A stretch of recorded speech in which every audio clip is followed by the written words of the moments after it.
Hola, bienvenidos a este diálogo sobre la gestión de la investigación en la Universidad de Málaga. En este momento estamos tres compañeros de la universidad y vamos a ir presentándonos uno a uno. Clelia. Bueno, yo soy Clelia Martínez Maza, catedrática de Historia Antigua en la Facultad de Filosofía y Letras. Jesús. Mi nombre es Jesús Bonil, soy el coordinador de servicios del Vicerrectorado de Investigación y Transferencia. Y yo soy Ezequiel López Rubio y soy catedrático de Inteligencia Artificial en la Escuela de Informática. Bueno, pues en principio eso somos nosotros y vamos a intentar desarrollar una serie de temas acerca de cómo se podría mejorar la gestión de la investigación en esta universidad nuestra, que es la Universidad de Málaga. Pues sin más, vamos a empezar con nuestro primer tema para conversar, que sería la disponibilidad de información en la Universidad de Málaga.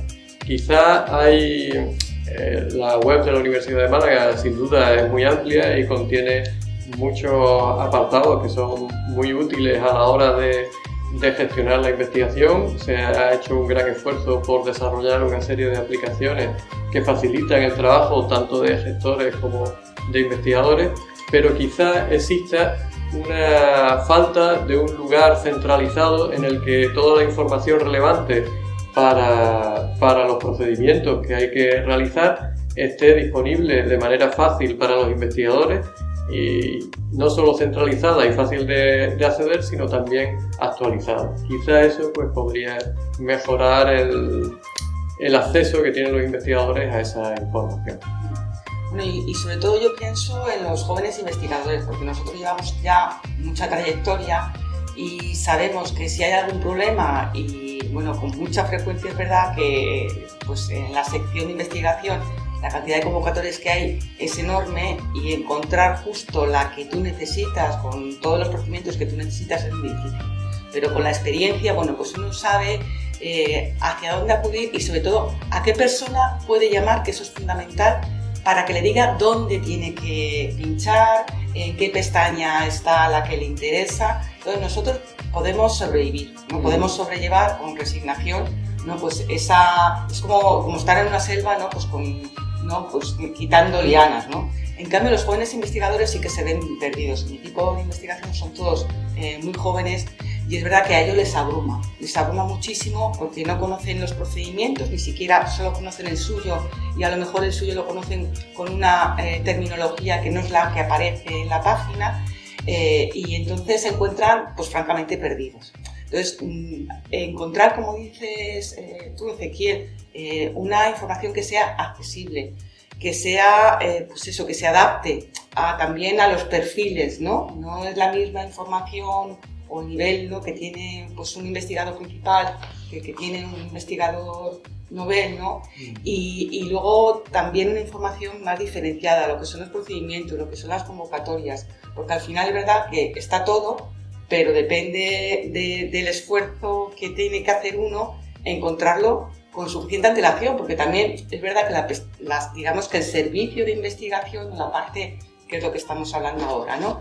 La parte de la web dedicada a investigación pues es una parte crítica, porque a lo mejor en otras secciones, en otros vicerrectorados, también hay una información que aparece diseñada de un modo similar, porque también es una marca, ¿no? Pero si, por ejemplo, yo voy a Cultura y no encuentro algo, como es una actividad que no es crítica para mí, sino que voy a ver qué película o voy a ver qué convocatorias hay, pues perder tiempo navegando, bueno, pues no me importa porque incluso lo aprovecho, anda, pues mira, ha salido esto, o ha salido lo otro, o por ejemplo en la pestaña de rectorado de estudios, ¿no? Anda, pues mira, hay todas las titulaciones de máster, de títulos propios, pues a ver cuál sale, cuál no sale. Pero en investigación, cuando los plazos son límites, ¿no? A lo mejor tienes 15 días para resolver o los doctorandos tienen que firmar algo, esos minutos de más que en otros servicios puede ser un placer, pues ahí sí que se convierte en una auténtica tortura, ¿no? Por lo menos así ya digo, yo creo que los más mayores pues ya estamos resignados, ¿no? Sabemos además que esto yo creo que es fundamental. Si no lo encuentro, llevo media hora buscando, voy a llamar a Jesús que me diga dónde, ¿no? Entonces yo llamo a Jesús y me dice, mira, pincha aquí, y es que además está, pincha aquí o tienes que ir aquí, y eso para los más jóvenes les cuesta más, ¿no? Y bueno, luego también lo que supone de saturación para los servicios, pues esa información, ¿no? O ese tipo de ayuda que podría quedar pues más redirigida si estuviera diseñada de una forma más amable para el usuario, la web, ¿no? Bueno, pues me toca, no la defensa, pero sí estoy muy de acuerdo en lo que estáis diciendo. El tiempo es oro para un investigador o una investigadora en el momento en que se publica una convocatoria. En el caso del Vicerrectorado de Investigación y Transferencia, aunque intentamos mejorar constantemente, lo que hicimos fue todos los lunes, y de hecho me consta que os debe llegar, si no me preocuparía, un correíto electrónico con todas las novedades de la semana para que de alguna forma en ese correo sí tuvieseis la información de las nuevas convocatorias. Pero entiendo que eso es insuficiente. Esos efectos informativos pueden venir muy bien para que no os perdáis tanto tiempo, pero es cierto que si alguien, y yo lo he comprobado esta semana incluso al hilo de venir aquí hoy, cuesta mucho encontrar una convocatoria concreta dentro del sitio de la web propia del vicerrectorado. A ver, no solo de la Universidad de Málaga, he hecho la prueba con cualquier otro vicerrectorado de otra universidad de amiga y es cierto que es difícil. Pero con esa dificultad tenemos que también intentar encontrar soluciones, porque ese tiempo que es importante para vosotros no se puede perder primero en la búsqueda y después en situaciones como las que habéis comentado. ¿Dónde tengo que buscar esto? ¿A quién tengo que preguntarle? Bueno, pues reflexionando sobre esto, se nos ocurren, otras universidades también lo están haciendo, otras lo tienen, hacer esas guías de procedimiento. Cuando sale cualquier convocatoria, por muy pequeña que sea, muchas veces hablamos que las grandes convocatorias y las pequeñas son los mismos plazos, el mismo procedimiento administrativo para preparar una memoria o presentar una solicitud en una gran convocatoria o en una pequeña. Como tú decías, Clelia, aquellos que tenéis más experiencia con los años, que habéis participado en varios proyectos, pues lo tenéis más fácil. Pero el joven investigador, que por suerte cada vez hay más, se encuentra o está abrumado o abrumada cuando encuentra una situación así. ¿Qué podemos hacer? Elaborar esa guía.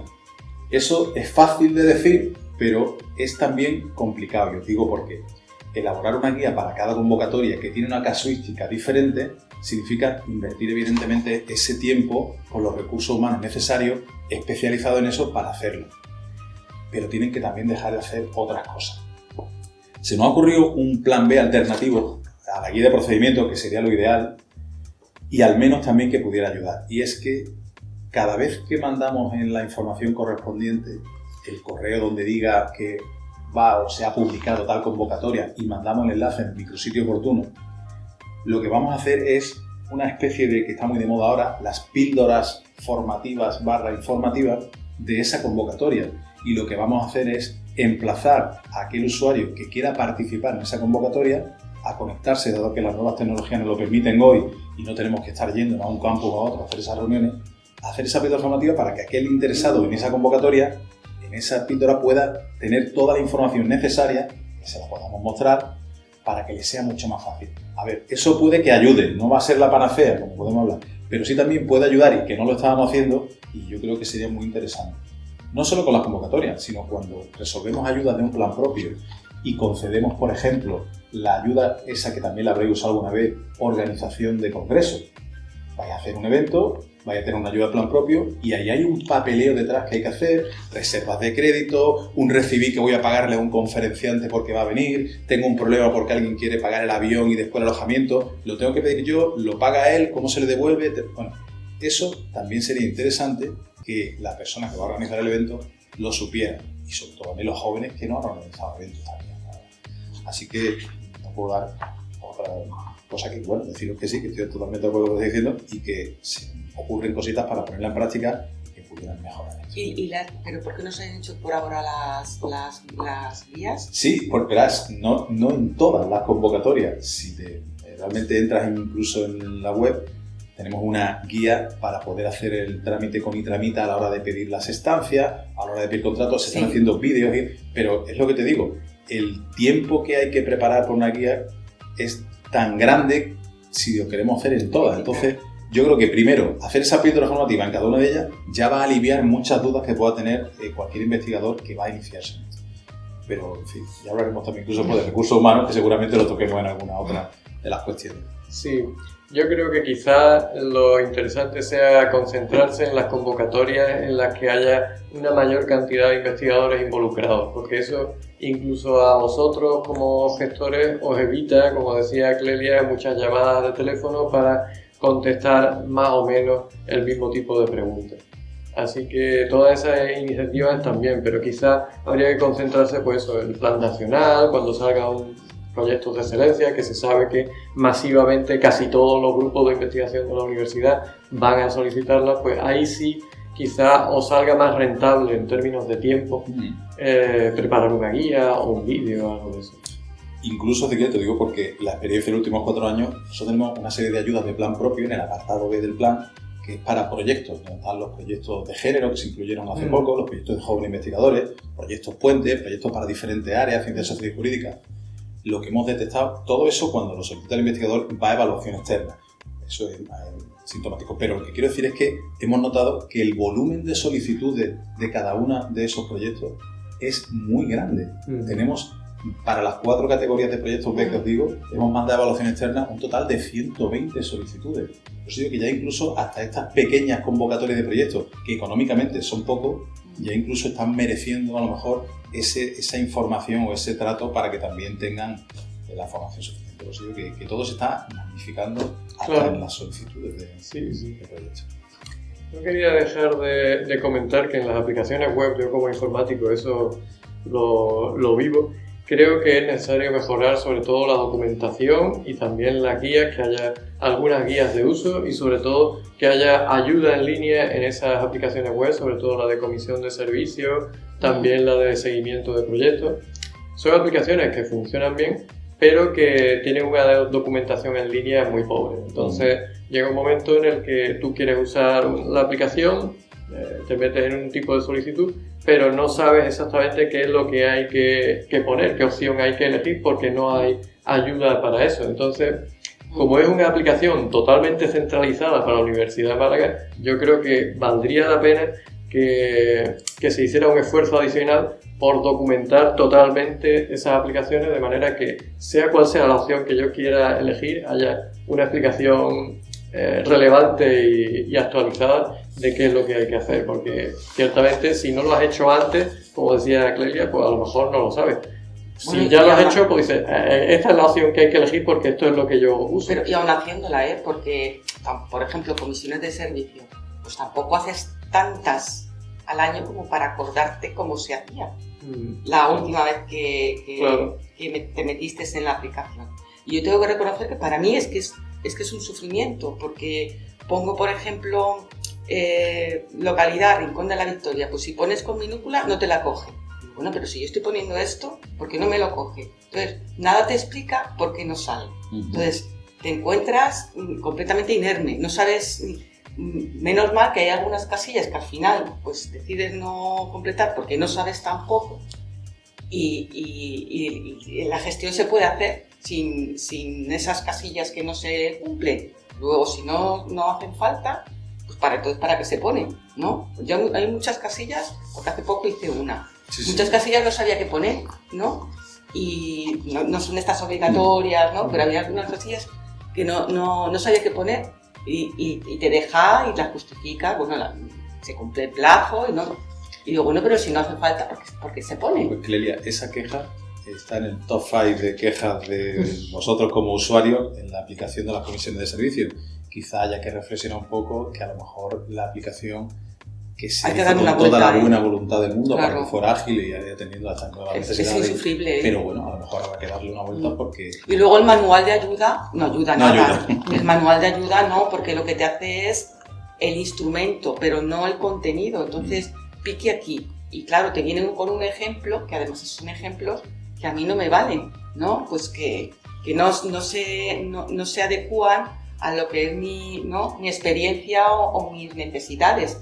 Viene, por ejemplo, claro, eso lo hizo alguien del servicio, me imagino, ¿no? Entonces, Pues si yo voy a un congreso de parte de gerencia y te viene todo, claro, todas tus casillas de órgano gestor, todo no sé qué, digo, bueno, pues algo así me gustaría, pero que vinieran para los que yo necesito. Entonces, un poco, al final pasa, o mi experiencia de todo mi equipo con la herramienta, ¿no? Pasa un poco como cuando te compras un microondas y te viene con un manual de instrucciones de 40 páginas. ¿Qué haces? Que no lo usas.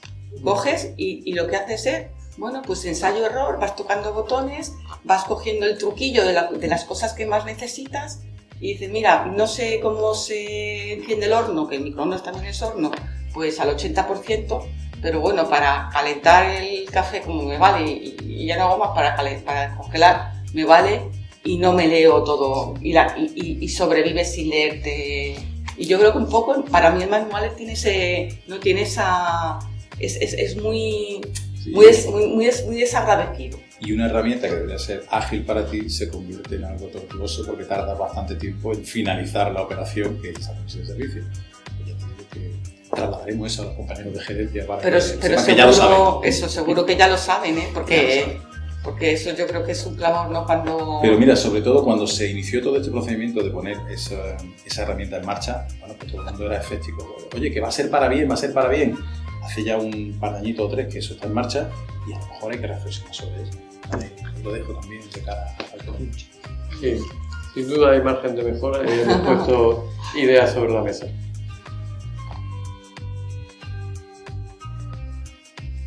Bueno, vamos a tratar ahora el problema de la fragmentación en la tramitación de los procedimientos. Esto ha habido gente que lo ha definido como Fordismo, en el sentido de que cada persona está especializada o hiperespecializada en una parte muy pequeña del procedimiento, de tal manera que al final no hay nadie al mando. Esto yo me lo imagino como ir en un barco en el que todo el mundo sabe lo que tiene que hacer. Pues arría la vela, pues en fin, limpia la cubierta, pero no hay nadie al timón. Entonces el barco sigue hacia adelante hasta que choca con algo o llega a donde tenía que llegar. Entonces, quizá el problema es, evidentemente la productividad aumenta mucho si cada uno se dedica a una parte concreta del proceso. Pero quizá, por lo menos desde mi experiencia personal, yo he hecho en falta que haya alguien que tenga, desde el punto de vista de la gestión, una visión global y que vea que si un procedimiento no está avanzando es que en algún momento alguien está esperando a otra persona y esa persona no sabe que tiene que hacer algo. Eso ya me ha pasado varias veces y claro, al final el recurso es cuando ya ha pasado un mes o lo que sea, levanta el teléfono y dice, pues alguien tenía que haber hecho eso y no se ha hecho. Entonces eso es quizá lo que yo veo más desde mi experiencia personal. No sé lo que opinan opináis vosotros. Claro, es que solo podemos hablar de nuestra experiencia personal y la de nuestros allegados, que va en ese sentido. Yo veo además un problema de esa fragmentación. Ya no es no tener visión de conjunto, sino que además de esa fragmentación recae la responsabilidad en una sola persona. A mí me ha pasado. Entonces, si esa persona está de baja, eso se deja sin hacer.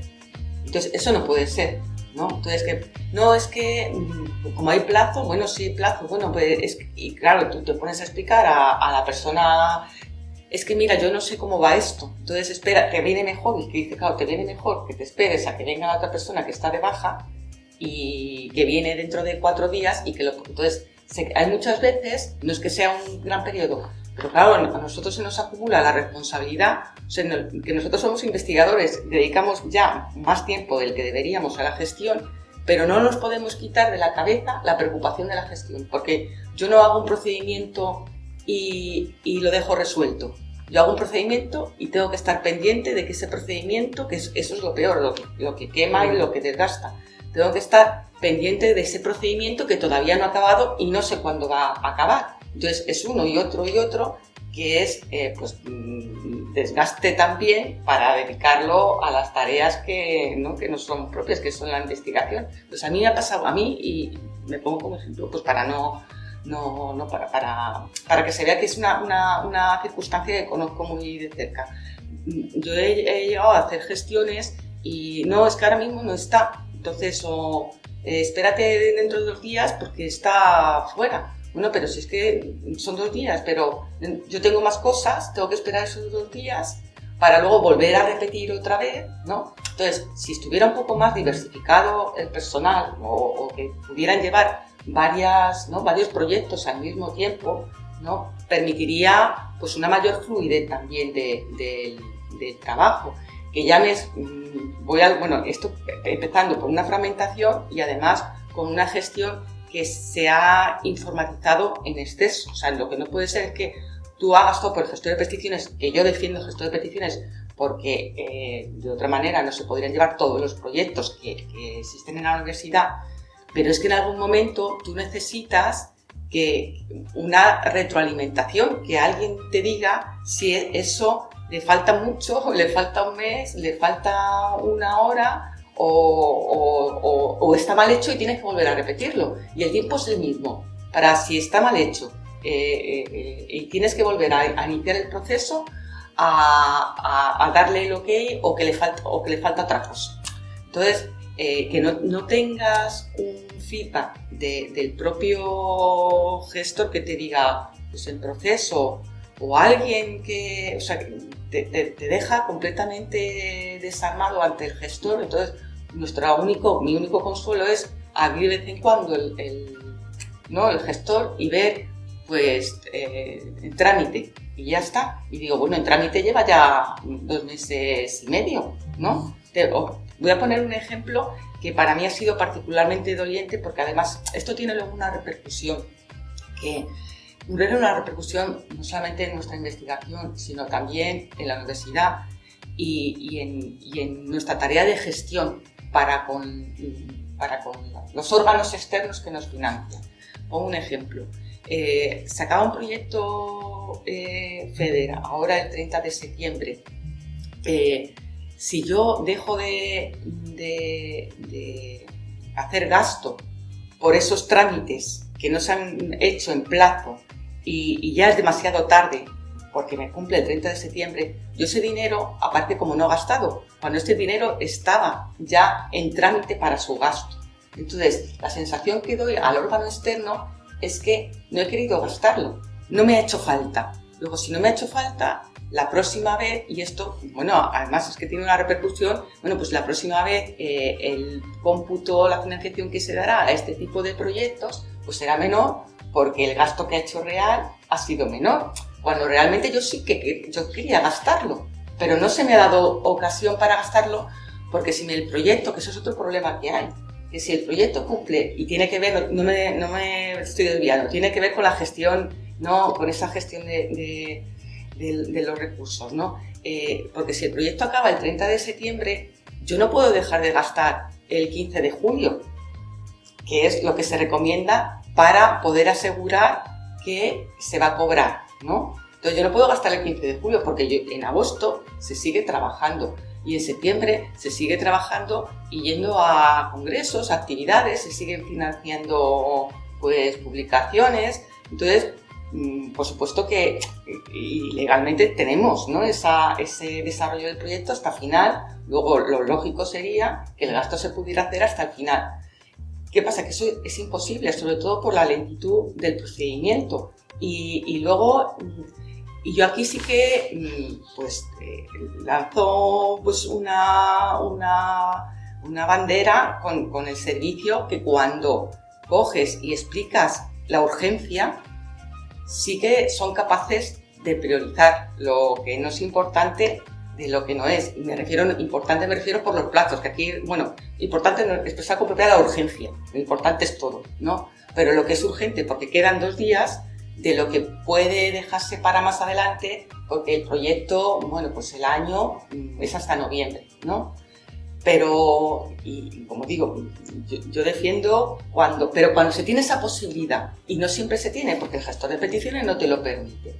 Entonces, entre que muchas veces no hay una sustitución, o sea, no hay una visión colectiva de esa sección de montaje, no hay una que permita, si hay una persona que no puede, o porque se ha ido a formarse, por ejemplo, ¿no? O porque tiene una semana de asuntos propios, que tiene todo el derecho del mundo, ¿no? Entonces, si no hay una persona igualmente especializada que esa que se va, se queda todo paralizado, eso produce un efecto dominó que a la larga repercute también en nuestro prestigio también como gestores puertas para afuera de la universidad. No sé si me explico, ¿no? Para mí ha sido muy doliente decir, yo es que tengo que devolver dinero y claro, bueno, yo explico cuáles son las circunstancias, pero eso al ministerio no lo entiende, ¿no? Entonces, eso por un lado. Entonces, el gestor de peticiones, ¿qué sucede? Pues que no te deja esa posibilidad. Yo pongo la casilla, por favor, esto es urgente. Cuando veo con una semana, porque las reservas de crédito, tú mismo lo has dicho, que pasan hasta meses. Entonces, cuando pasa un mes, entonces que la única manera que tú tengas de contactar con el servicio para demostrarle la urgencia es poner anotaciones, venga anotación. Eso es descorazonador porque no sabe, bueno, la primera anotación la ha leído alguien, ha sido bien recibida, o si es que como no me han contestado es que ha sido mal recibida, y entonces vuelves una anotación. Y eso también repercute en vuestro trabajo, que claro, el nivel de agresividad del usuario pues va creciendo, ¿no? Porque no recibe nada. Y ahí también es de verdad una alegría encontrar a, digamos, firmantes, ¿no? Escribas de anotaciones que ponen el nombre, porque es que se humaniza. Yo creo que en la cadena de montaje es fundamental no perder de vista, por muy importantes que sean la informatización, pues la digitalización de todos los servicios, esa parte, ¿no? de responsabilidad humana esté siempre presente, porque eso también alivia mucho la tensión. Y a mí, si por ejemplo me escribe una persona con nombres y apellidos, como por ejemplo Jorge la semana pasada, que me escribió una anotación diciendo se ha colapsado en el servicio y no se puede tramitar la reserva de crédito, pues hombre, ya me ha dado una explicación. Y entonces yo digo, bueno, pues no te preocupes, a ver si... Pero si y firma, pero si no se me dice nada, ¿qué voy a entender yo? Eso es como, por ejemplo, pues cuando uno va en el tren, en el AVE, y está 2 horas parado en medio de la Mancha sin que nadie te diga nada. Pues ¿cómo acaba eso? Pues con un piquete, porque no recibes ninguna explicación que para ti sea coherente y que te ayude a entender que la parte de gestión, o sea, la parte humana de la gestión, también está teniendo un problema en ese momento, ¿me entiendes? Como una resistencia a lo que tú necesitas, ¿no? Entonces, yo creo que es esa parte, ¿no? Por un lado, que esté mucho más diversificado cada una de las responsabilidades, ¿no? Para que nunca se quede huérfana, que es que a mí me ha pasado, pero un montón de veces. Y luego, que siempre haya una supervisión humana a esa digitalización, ¿no?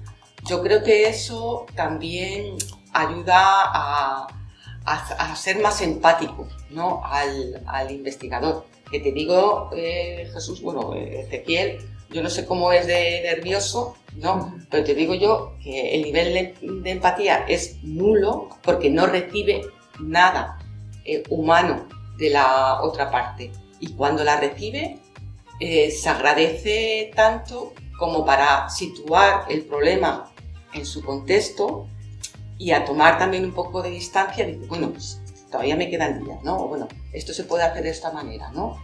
Y también ayuda pues, a que tengas una mejor relación, me parece, ¿no? Voy a intentar hilar también la parte que has comentado tú y la de Clelia. Voy a empezar por la de Clelia. Cuando has dicho, para la universidad es lamentable tener, o la imagen que nos causa la universidad es lamentable cuando decimos que alguien no nos puede atender porque o está de asuntos propios o no está por lo que fuera. Eso hoy día es inadmisible. En cualquiera de los servicios que tenemos en la universidad hay una estructura jerárquica, hay una jefatura de servicio, de sección, unidades técnicas y antiguamente ocurrió muchísimo. Hoy sigue ocurriendo, pero cada vez menos.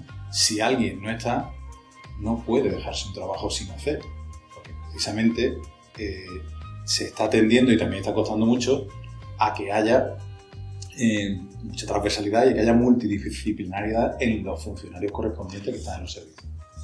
Por tanto, eso de verdad que es inadmisible, y escucharlo nos duele a todos, que no se pueda hacer un procedimiento porque alguien no esté ese día, no se incorpora hasta 5 días después, por este de asuntos. ¿Vale?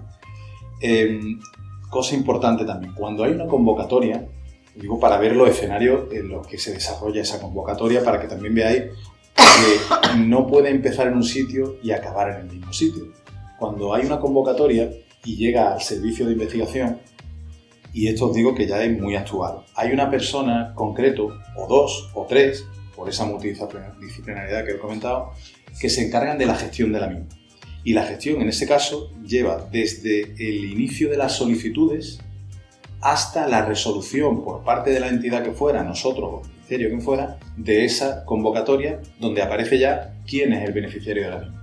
Todo eso, hay una persona quizás responsable con un equipo detrás, que ahí todo ese trámite hasta ese momento está perfectamente capacitado para poder responder a cualquiera de las situaciones. ¿Qué ocurre? En el momento en que esa resolución ya se hace definitiva, en el escenario del vicerrectorado de investigación desaparece ese proyecto porque va a acudir a gerencia a que otra parte, otro servicio de la universidad en otra estructura se encargue desde ese momento de atender toda la parte de gestión económica del mismo. Nosotros en investigación perdemos de vista ese proyecto porque se encarga otro servicio, en ese caso, de hacer las cosas que tenga que hacer en base a la normativa, la fiscalización oportuna de lo que nos piden las entidades o otro gran marrón de papeleo, como evidentemente soportáis. ¿Sigue en contacto de investigación? Sí, porque a lo mejor hay un cambio de miembro del equipo investigador que lo hace ese órgano que ha hecho todo ese trámite hasta la resolución. O sea que simultáneamente están a la vez varios servicios y dentro de varios servicios incluso varias personas.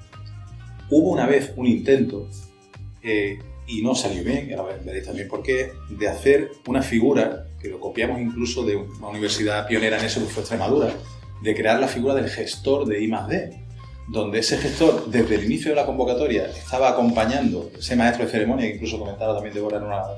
pues acompañaba al investigador desde el inicio de ese procedimiento, incluso lo seguía acompañando en la parcela económica. Por tanto, al investigador le daba una tranquilidad excepcional, decir, voy a llamar a mi gestor porque tengo este problema que me va o a solucionarlo o a reconducirme para que lo solucione. Y eso es ganar tiempo para todos.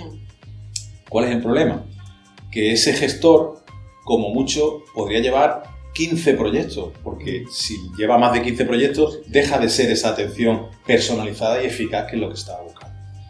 Cuando estamos hablando, como os digo ahora, de 400 y pico proyectos activos que requieren ese seguimiento, pues imaginad que se requeriría un volumen importante de especialización o de recursos humanos para ello. Pero funcionaba. Yo no sé si fuisteis alguno de vosotros en esa época o tuvisteis proyectos en esa época. Pero bueno. Pues eso muchas veces lo recordamos como diciendo, ¿se podría intentar algo así? Bueno, pues ahí está también, ¿no? El guante de decir, aquello funcionó, pero ¿se podría traer ese modelo que tranquilizaba mucho al investigador porque sabía con quién tenía que hablar? Cuando has comentado lo de los gestores de peticiones, cuando se crea eso, que era una herramienta, en principio, como somos siempre escépticos a cualquier herramienta, decimos, bueno, pues de verdad, a mí me parece una muy buena herramienta si se consigue utilizar bien. Porque el gestor de peticiones nos permite no solo tener toda la documentación condensada en esa referencia del gestor, sino que nos permite el feedback con el investigador. Cuando tú dices, mi reserva de crédito, lo normal es que el gestor de peticiones, la persona que está a cargo de tu gestor de peticiones, tenga ese feedback. Y si ve que evidentemente no te ha respondido en breve, estaría genial que le lea, estamos a punto de llegar a tu solicitud porque tenemos tal... No lo sé, algo así, ¿no? Algo. También habría que preguntarse algo que parece tan sencillo como contestarte en el gestor y decirte vamos por aquí o tal, ¿por qué no se hace? Y volveríamos a entrar ahí en la dinámica de que a lo mejor haría falta pensar mucho si la estructura, la organización está bien hecha de cara a esos recursos humanos, si hacen falta más recursos humanos para que las respuestas te lleguen cuando tienen que llegar y no un mes después. En fin, yo creo que ahí se juntan muchísimas cosas. Pero es cierto que son experiencias vuestras, que son reales, y al menos pues yo transmito también lo que ocurre en la otra parte. Cuando un funcionario que está comprometido con su trabajo tarda tiempo en contestar a un investigador, cuando le está contestando puede que esté pensando, macho, 3 semanas después tengo que contestarle cuando me escribió hace 3 semanas y no he podido ver su anotación porque tengo 1500 anotaciones, ¿no? Pero evidentemente hay que buscar soluciones. Así que... Pues sí, yo creo que lo importante es que nosotros veamos que hay alguien al otro lado, que es verdad que hay una saturación inmensa, pero bueno, intentar hacer un esfuerzo para que nosotros tengamos la confianza de que nuestro expediente no se va a quedar ahí perdido, porque ese es el momento en el que uno se desespera y llama por teléfono y claro, ahí pues evidentemente estamos aumentando la ola, porque claro, esa persona tiene que atenderte a ti y tendría que estar haciendo otras cosas. Claro, y sobre todo porque se está intentando no atender el teléfono porque precisamente tenemos otra herramienta que produce ese feedback, que es el gestor. Claro. Entonces, claro, porque el teléfono no deja de estar uno hablando al teléfono y a la vez dejando de hacer cosas que podía hacer el gestor. Pero no funciona. Entonces, pues... Sí, ahí es donde hay que trabajar, ciertamente.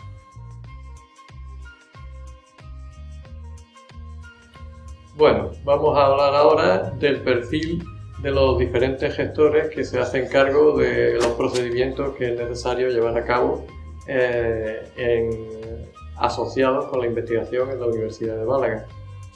Quisiera poner este tema sobre la mesa porque creo que en muchas ocasiones se le exige a los gestores un conocimiento de diferentes temas, tanto económicos como de derecho laboral, etcétera, que a mi modo de ver quizás exceden el perfil de esos puestos. Se le está pidiendo a personas que a lo mejor tienen un perfil de administrativo que resuelvan cuestiones que evidentemente pues son cuestiones complejas de gestión económica, de derecho, de cuestiones laborales, etcétera, y sobre todo ahora voy a poner sobre la mesa mi experiencia personal.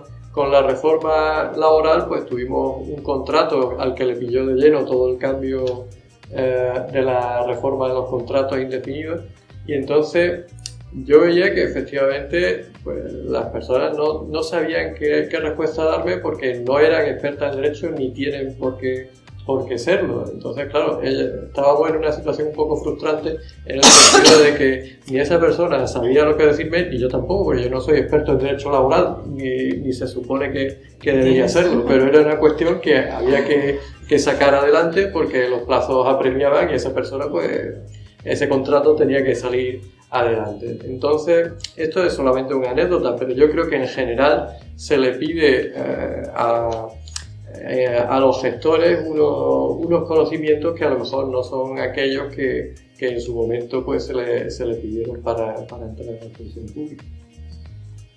Yo no tengo experiencia, no he tenido ningún caso como el que tú mencionas, y es verdad que claro, cuando no sé cómo se contrata o cuál es, me imagino que en el servicio de investigación como en otros servicios pues habrá un perfil, ¿no? Y tiene que cumplir ese perfil. Lo cierto es que es verdad que claro, pues se va haciendo más complejo todo este tipo de procedimientos y esa persona tiene que estar adaptado a esa complejidad.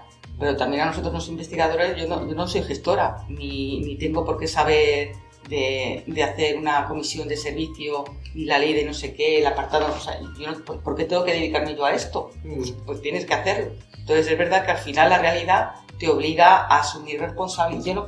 Yo de verdad asumo como investigadora responsabilidad como gestora, pero como gestora, no como tramitadora, que eso es lo que me he convertido. Yo no tardo más tiempo en hacer los trámites que en pensar en qué me lo voy a gastar. Me resulta creativo saber cómo voy a repartir el presupuesto, ¿no? para cubrir todas las necesidades de investigación.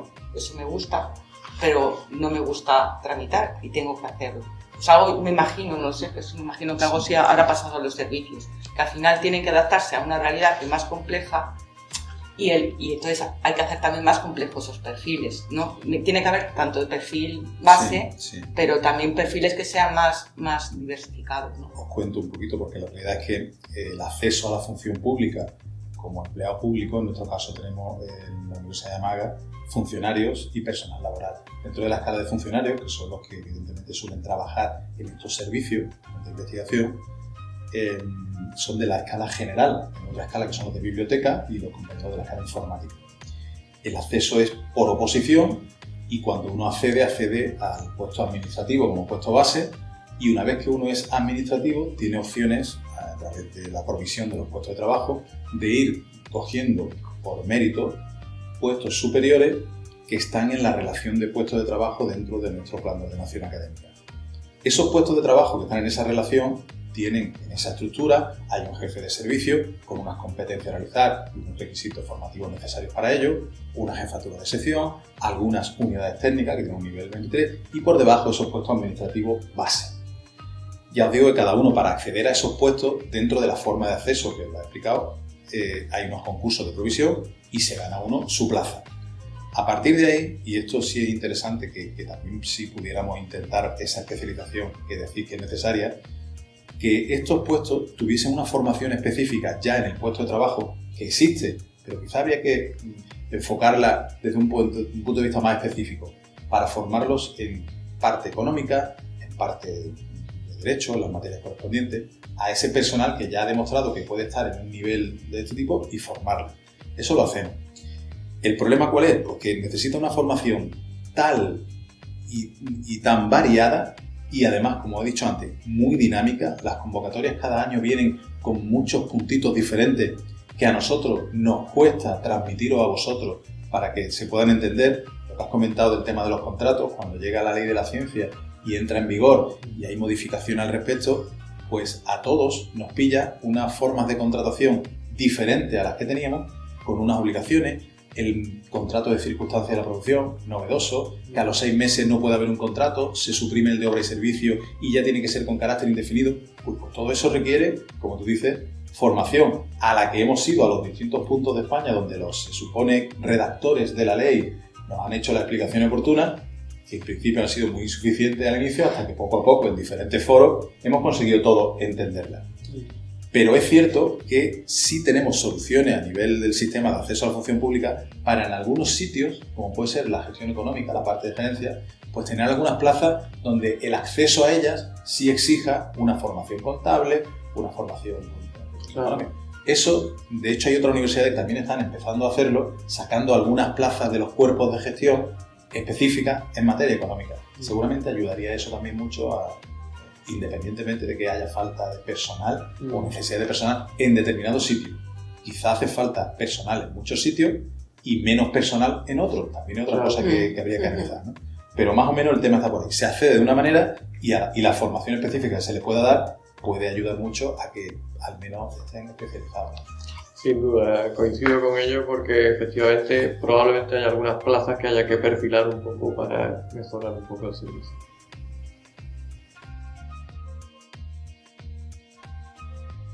Pues como cuarto punto de nuestro debate vamos a sacar a colación un problema que a mi entender no es propio de la Universidad de Málaga, sino en general de la administración pública, y es el problema de los incentivos a los funcionarios y en general a los empleados públicos. Desde mi punto de vista es muy importante que todos los que trabajamos para el Estado tengamos unos incentivos a la hora de realizar mejor nuestro trabajo y que sepamos que el esfuerzo y el sacrificio que le ponemos a las distintas tareas que realizamos luego se vea recompensada pues, de diferentes maneras, ya sea pues, una mejora de condiciones de trabajo, económicamente, etc. A mi entender, no puede ocurrir que aquellos que están menos implicados con el trabajo, pues al final tengan unas condiciones laborales similares a la gente que bueno, pues se deja un poco la vida allí y que está totalmente motivada y entregada. Ya digo, no creo que sea un problema en concreto de la Universidad de Málaga, ni tampoco es que tenga yo una experiencia concreta, pero sé que es un problema importante y que la medición de la productividad es un hándicap muy importante en toda la administración. No sé qué opinaréis. Pues sí, tiene razón, pero yo creo que es que tiene muy difícil solución, me parece. Es que al final las cosas salen, pero en la universidad y en general las cosas salen por el compromiso personal que tenga cada uno hacia sus responsabilidades. Entonces, no, pues hay cosas que necesitan mucho empeño y horas de más. Entonces hay gente que tiene espíritu universitario y no le importa echar incluso, y hablo de servicios, yo sí que he tenido experiencia de personal de servicio que echan mucho más tiempo incluso de su jornada laboral, que eso no tendría por qué ser así, ¿no? Por esa angustia, ¿no? Por querer ayudar, ¿no? Yo creo que eso es fundamental también, el espíritu, ¿no? Y entonces, bueno, sí, habrá personal, bueno, pues como en la universidad también, nosotros tenemos compañeros que dicen, bueno, pues yo no tengo por qué investigar, yo no pido un sexenio de investigación y es perfectamente lícito, porque es verdad que nosotros tenemos un complemento retributivo, pero la gente que pide, por ejemplo, ese sexenio no lo hace por el complemento retributivo, porque no es dinero, tiene otro tipo de compensación, ¿no? De compensación académica, ¿no? Científica, que es el que te motiva a hacer ese extra. Pues a lo mejor algo sí habría que hacer también entre el servicio, porque es verdad que al final lo que pasa es un movimiento, el que hace solo lo indispensable no hace mal, pero al final el que sobrecarga, ¿no? porque ve que hay mucho trabajo por hacer, que es importante para los investigadores hacer ese trabajo, al final acaba haciendo eso más, y como es el que más trabaja, pues al final acaba absorbiendo más trabajo. O sea, al final es como ¿no? Sí, como un sumidero, más puedo hacer, pues más me llega, ¿no? Porque como yo sí soy capaz de comprometerme más, pues todo lo demás que se podía hacer, pues cargan las alforjas sobre esas personas comprometidas. Y el resultado final, si no se tiene, incluso yo creo que es que ni siquiera con un tipo de incentivos, lo que hay que hacer es equiparar las responsabilidades del trabajo entre las personas que tengan que ser responsables de esa tarea, ¿no? Porque por mucho incentivo, bueno, es que yo no quiero que me den 500 euros más si estoy 14 horas, no quiero ese dinero, yo quiero trabajar sus mis horas, ¿no? Pero lo que sí quiero antes de nada es que el trabajo salga. Entonces al final esas personas acaban tan quemadas, bueno, pues ¿qué hacen?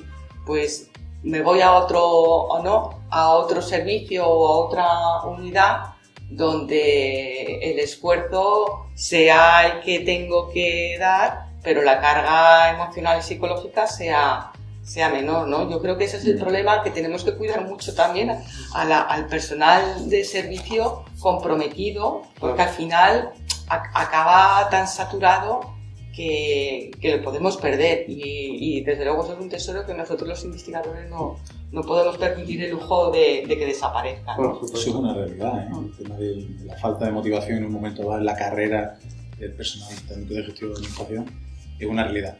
Lo que estabais comentando, el tema de la productividad, pues si hubiese un sistema que pudiera medir de forma real la productividad de cada uno, fantástico. Históricamente ya he dicho que, creo que no se ha conseguido nunca porque hay una cantidad de puestos diferentes y muy dificultosos de medir, pero bueno, eso quizá a lo mejor motivaría mucho al que llamamos, entre comillas, el flojo, ¿no? O floja. A lo mejor ese complemento de productividad lo vería como algo para dejar de ser tan flojo, porque al fin y al cabo va a cobrar lo mismo siendo así o siendo, ¿no? Pero también estoy de acuerdo contigo, Clarian, que es la persona. Yo en el escenario en el que me muevo con los compañeros, yo lo que veo es una profesionalidad grandísima, unas ganas de hacer las cosas muy bien. También hay gente que evidentemente tiene menos ganas, tiene una personalidad diferente, que a la hora de trasladar un mensaje al usuario, pues quizá lo hace de forma brusca para el que lo recibe, cuando no conoce a la persona, que a lo mejor es que es así, en fin, es complicado. Pero ahí la figura del jefe de servicio a la hora de gestionar a su personal es muy importante, porque tiene que conocer perfectamente cómo es cada uno para hacerle ver cómo tiene también que enfocar su trabajo de cara a proyectarlo al usuario. Y eso, pues, bueno, también es importante trabajarlo, porque a nivel de dinero y productividad, por ejemplo, ya digo que eso es muy complicado. Pero hay otras formas de motivar, para que el que esté a gusto. Y evitar, como por ejemplo en nuestro caso, cuando hay un concurso general y tenemos plazas de puestos base en el servicio de investigación para que amablemente puedan venir todos y le abrimos los brazos, pues no viene nadie. ¿Por qué? Pues posiblemente porque haya muchísimo trabajo, porque en vez de irme allí para ganar lo mismo, me voy allí, al otro lado. Lo que tú dices, gente que incluso busca esos concursos para salir de zonas donde evidentemente tiene mucho volumen de trabajo y evidentemente mucho cansancio. ¿Cierto? Pues sí, creo recordar que en la administración educativa en secundaria se establecen unos puestos de especial dificultad que son los que se sabe que nadie quiere y entonces se les da unas condiciones especiales. Lo dejo como idea. Bueno, sí. Vas a la guerra, te voy a dar más, ¿no? Exactamente. Ya sabemos que aquí va a haber problemas, pues eso. Bueno, muchos sí. Pero bueno, yo creo que no hay una solución muy fácil, porque si no alguien nos lo habría contado. Pero en cualquier caso creo que es interesante ponerlo sobre la mesa, sobre todo también por si nos está viendo alguien que no esté familiarizado con la administración pública y lo que ve desde fuera es, bueno, esta gente no hace nada. Pues no, hay gente que es verdad que a lo mejor hace menos, pero hay gente que se deja la vida en ello.